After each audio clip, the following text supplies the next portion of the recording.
the President of the Nadi Chamber of Commerce, Secretary, CEO of RCS, Mr. Udit Singh, panelist Shrin London and Sain Hussain, friends, ladies and gentlemen.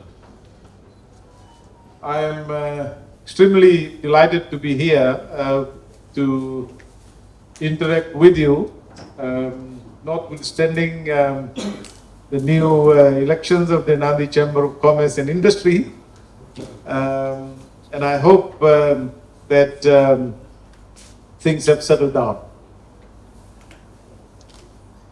I want to begin by saying that as a government, we are very pleased that we have now been able to create an environment, a political environment, an economic environment, where we feel that our people are very comfortable in speaking out.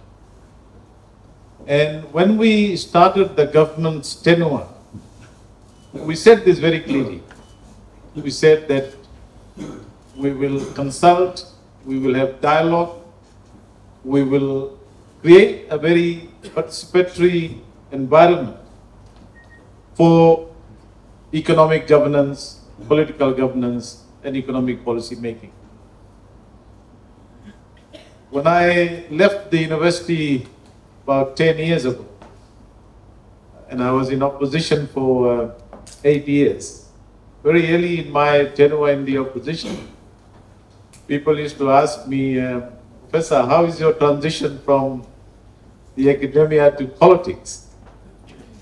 And my response for a while in opposition was that, well, good politics is not necessarily good policy, or good economics is not necessarily good politics. But having been in government for 2.5 years now, and this is also a very defining moment for the country. In our 54-year history, this is the first time that a government that has changed from one lot to another has actually lasted for more than a year.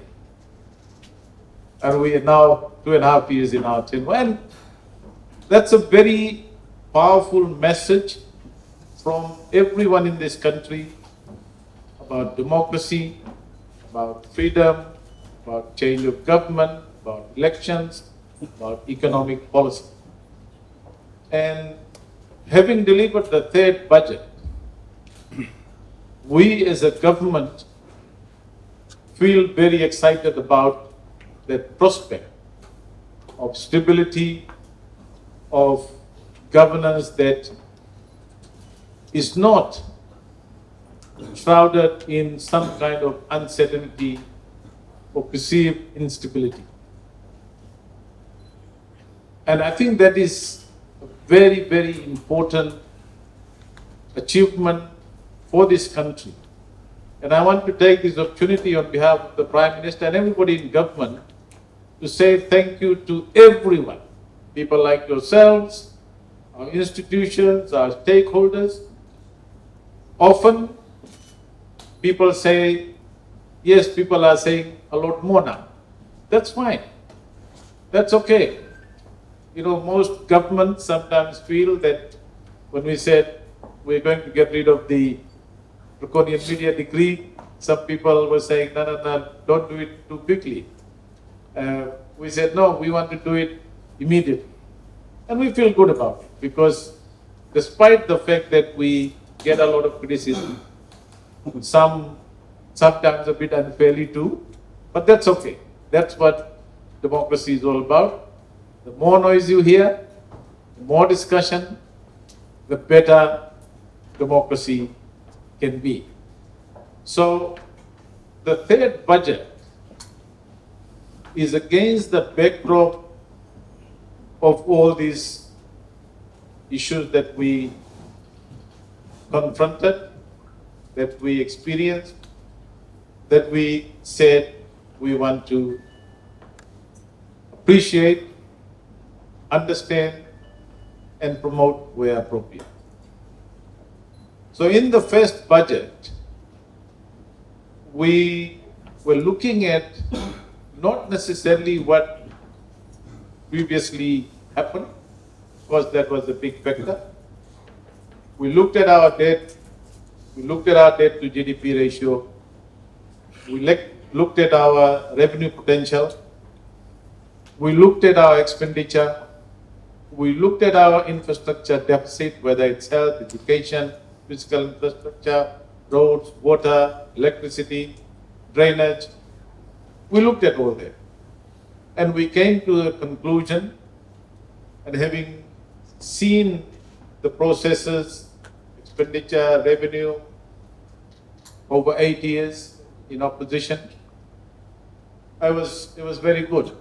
Sometimes I think that it's better to be in the opposition first before you get into government when you enter politics. And then we realized that first fundamental principle of good economic governance is that government must be funded. So we looked at our tax system, which is the most common thing to look at, if you want to raise revenue. We said we can raise company tax from 20 to 25%. I know some of you may not have been very pleased. Then we said we need to reform our indirect taxation, because we realized that direct income tax, a large majority of people in this country with the income threshold of 30,000 do not pay income tax. So the only reliable form of taxation is indirect taxation, whether it's import duty, whether it's VAT, whether it's other indirect forms of taxation. So we had 3 rates of VAT: 0 on 21 basic food items, we had 9, and we had 15. But if you go a bit earlier, we used to have 12.5%, then we went to 15% from 2011 to 2016, we had one single rate, 15%. And at a time when our inflation rate was also very high. But we looked at the revenue. We knew that there were a lot of, Mr. Singh will tell you, there are a lot of leakages. So people, plus before that we also had ICA, environmental levy as well. So if we add all that, at a time, some of you in the tourism industry, you were paying about 25% tax. So we said we're going to reform that. So we decided to have only 2, 0, and we added prescribed medicine to make it 22, removed 9 and had 15. And that gave us additional $300 to $400 million revenue. And in the first year, our revenue forecast was, our revenue collection was higher than the forecasted budget. First time after so many years, we collected more revenue than what we had budgeted for. And we were able to reduce our deficit to around 3.5% compared to about 7% in 2022. But we decided that it was also not a time to cut expenditure drastically, because people were still transitioning from COVID. Income losses, job losses was reestablishing 2022, good tourism recovery, and we recognized it. So we put in a lot of funding to sectors where spending would have been quicker. So we increased social welfare by 50% across the board. We put in additional funding for agriculture, health, education. And so we were able to get a very solid trajectory on growth of more than 7% in 2023. And then when we did the 2023-2024 budget, we realized that some of the reduction that we'd done in duties, etc., to cushion the impact of price rise because of other factors such as freight cost, price rises in our partner countries or import source countries, we realized that people still needed a cushion because of what we'd done in the tax system. And some people felt that removing 9 and just having 2, despite the fact that we had 22 items, zero VAT. We said in the second budget, we will look at the income side, because you can only use tax policies and other instruments such as reduction in duties to go up to a certain point. Because if the price of stuff go in New Zealand, the freight cost fluctuates, Australia, other sources of our imports, then it's very hard. Even with zero VAT and zero duty on some products, we had prices increasing. So we said we need to focus on income. And we realized that as soon as we came in, so minimum wage went up to $4 on 1st of January 2023. Then we raised it to $4.50 on 1st of August 2024 and $5 from 1st of April 2009. And I want to take this opportunity to thank the business community, our employers, who understood the need to raise minimum wages, and with that, a lot of the sectoral wages went up. Plus, we raised the civil service wages and salaries between the range of 7 to 20%. And I think that created a lot of spending in the economy, coupled with very strong tourism performance. Contrary to all the assessments that people did, numbers went up. We put in additional funding to infrastructure, repairing hundreds of schools around the country, health centers, putting money into hospitals, road, water, and that helped us to achieve a 4% growth in 2024. A very significant growth compared to what we had in our partner countries. New Zealand was experiencing a recession. Australia growth rate was very, very low. Plus, we had a very healthy 2024. And our revenue performance was also very good.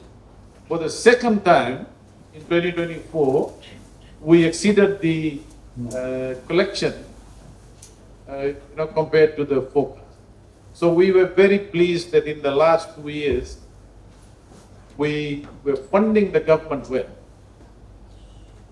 So in the third budget, we realized, and what we did in the first two budgets, we were able to bring the debt to GDP ratio from as high as 90% to 79% in the first budget, to 77.5% in the second budget. And in the third budget, while we are raising the deficit, we are taking it to 6%. Our debt to GDP ratio is still below 80%, 79%, which is 10% lower than what we inherited when we came into government. So my response to some of our critics about, I think some of them are struggling to find anything to say, so it's a debt deficit.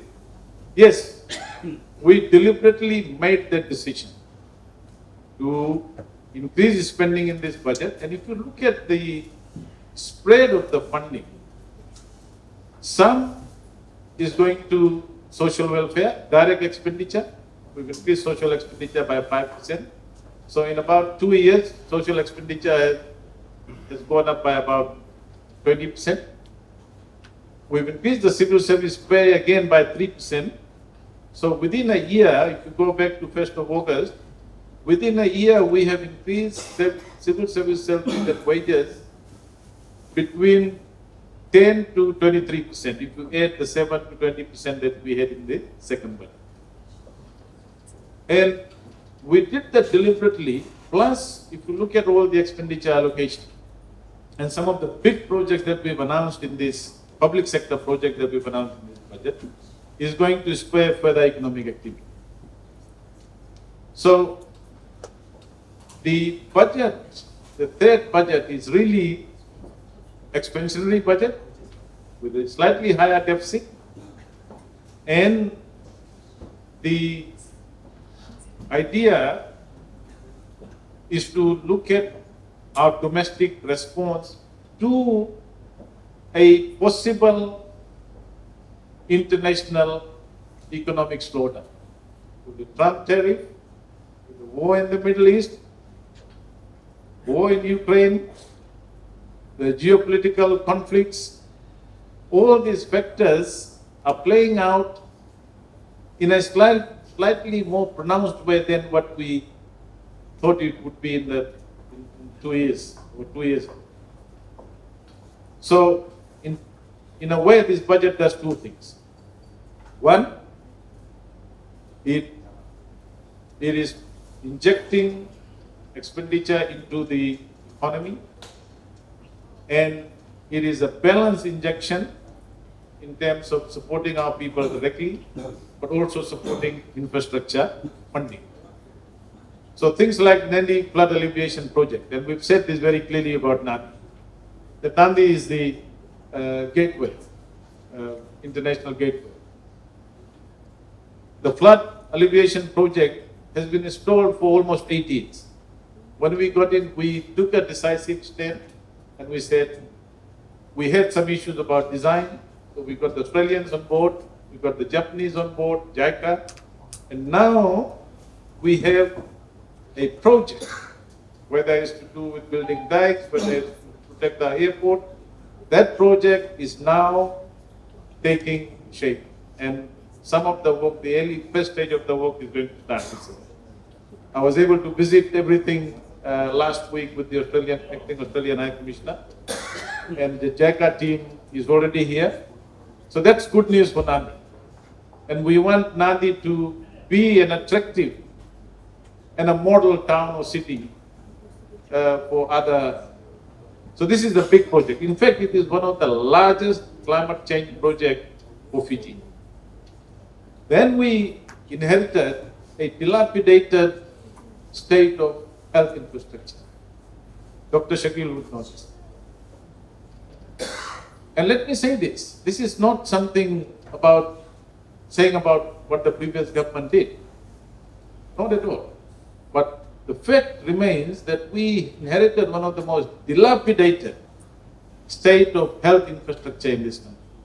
From health centers to nursing stations. I went to Kandavu about a few months back, and I was shocked to see what happened, how Kandavu was falling apart.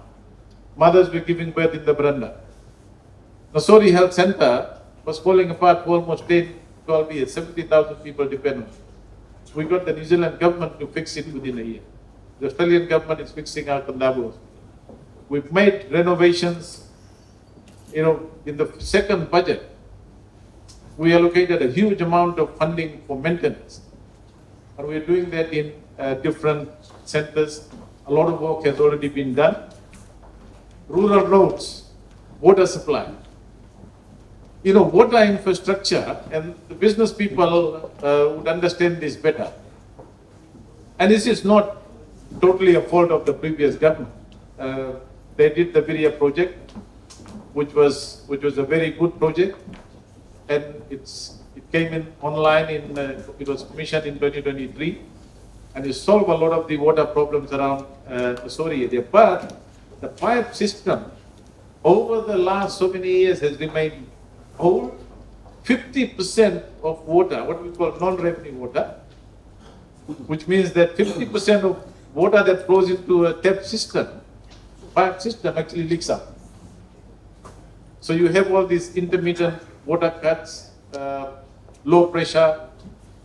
Now we've got a handle on it. We've got a Spanish company that is going to work, and they are saying to us that our first stage is we can reduce the leakage by about 30%.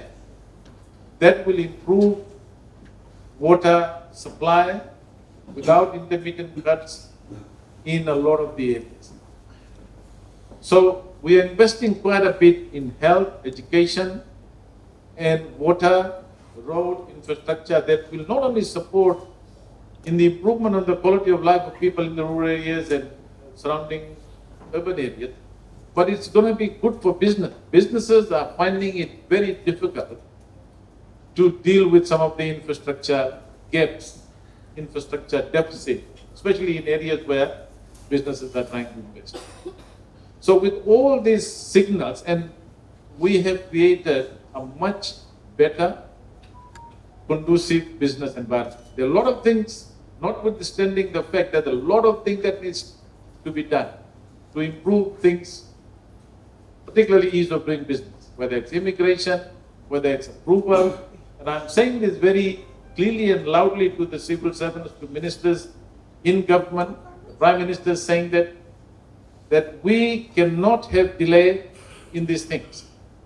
Delay is the biggest enemy, as Prime Minister Modi said recently, of development. Because if a permit gets stuck in a town council office for 8 months, or 6 months, some environmental approval doesn't get EIA done. In fact, the Ministry of Environment has improved significantly. I'm told there is no EIA delays anymore.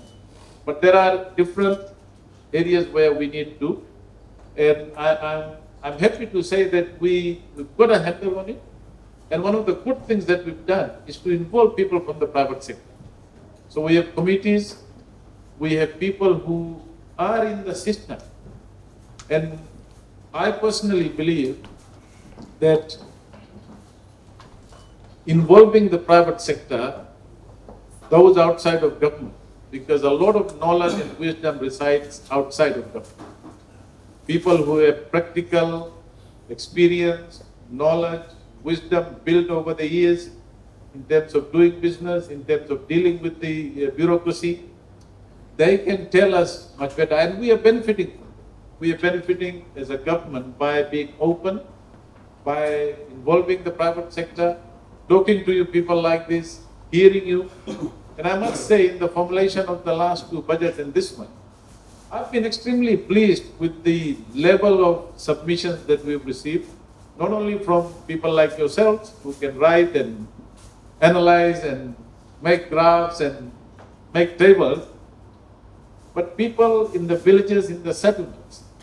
What they tell you might be small drainage issue, water issue, borehole issue, but the impact of that on their quality of life is outsized. And we understand this very well. So friends, this budget is really about sustainability, about promoting growth, and we are very happy, as Ram Bajkar said the other day in Suba. He said this is the first time that our figures of $5.8 billion worth of investment is actually credible, because he knows that some of it is already happening, some have been completed, and a lot of them have either started or are about to start. And we are very pleased about that, because I think if we take this to a point where we want to have this vision for this country, and we've said this very clearly in our National Development Plan, 3-year, 5-year. The first time we're saying Vision 2050. And when we say Vision 2050, we're saying by 2050, Fiji can be a high-income country. But that means that business as usual won't do. Neither in government, neither in the private sector, or in our bureaucracy. We have to step up, and if we can achieve about average of 5% growth for the next 10 years, it will take us about 10 years to bring our debt to GDP ratio down to about 50 or 60% and start running some surplus budget. But we need an average of about 5% growth for the next 10 years. And it's doable, it's achievable, and we can see that it can come. It doesn't matter who is in government. What we have done is we have set a very clear vision, a path, a goal, a point where we want to reach. I think that's very important. I think most of you do this in business.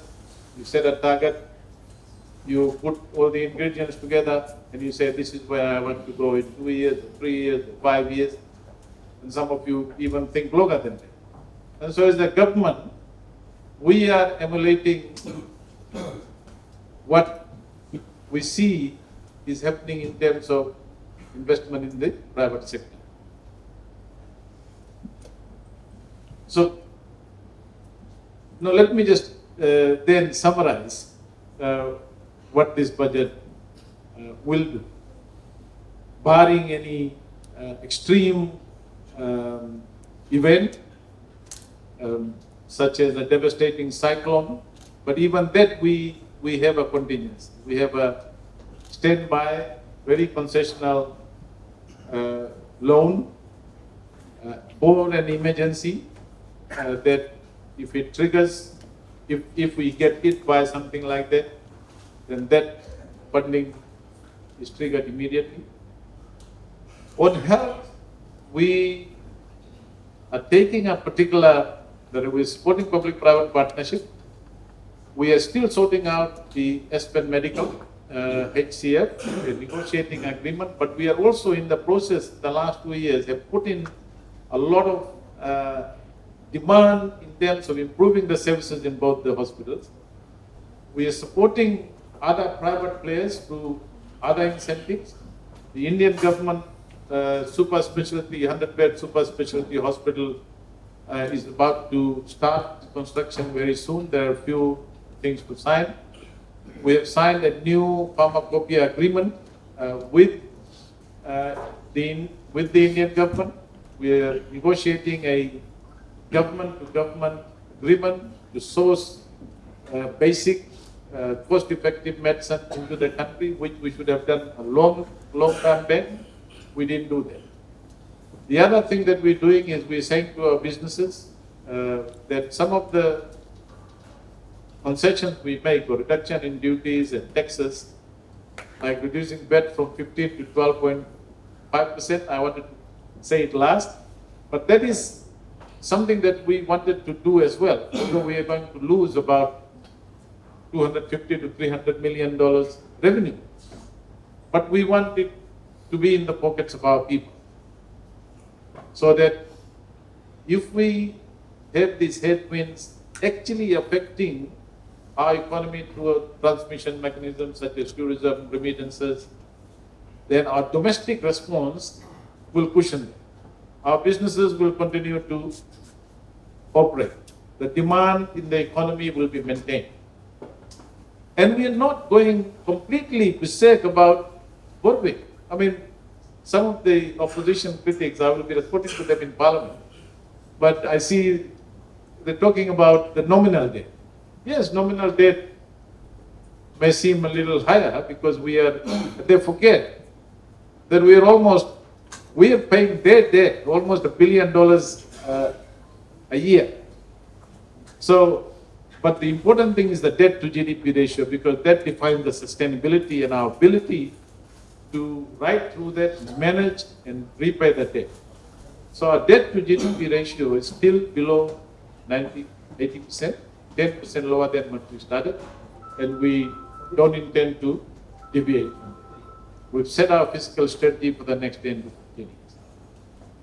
So the budget is framed with all these considerations, and after a very careful assessment of where we could be if we do not get any big headwinds from the global economic slowdown, or if there is no global economic slowdown, and our tourism numbers are maintained, looks very likely that our remittances continue, that our investment pipeline that all of you have continues, then my assessment is that we could achieve more than 4% growth in 2025 as well. And that will be very good for our economy. We will probably collect, I know the CEO has a big target, but I think if we end up with all these ingredients as being maintained, we will collect more than what is being forecasted. So my message to all of you, please feel confident, invest, And as a government, we are very happy to see that confidence. I know we're not the best. We should never, or we can never claim to be the perfect government. No government is perfect. We may not have done everything right. And we have not done everything that people expected us to. Because the expectation of a new government was very high. So we've done a lot of things in 2.5 years, but a lot more needs to be done as well. And all of it will not be done even in the 1.5 years that we have left in our term as government. So, as I said, thank you very much for organizing this. And in fact, I think the post-budget forums are very good because sometimes people are not aware what's in the budget, especially our ordinary people. And the session that we had this morning, organized by FDP, was actually quite interesting. Was very, very fruitful. People, small, medium enterprises, businesses, farmers, they're able to talk freely. They're able to say where the government is not doing things properly. And that's the kind of thing that we want to hear. So thank you once again, and it's been a real pleasure to be back in Nadi. Thank you.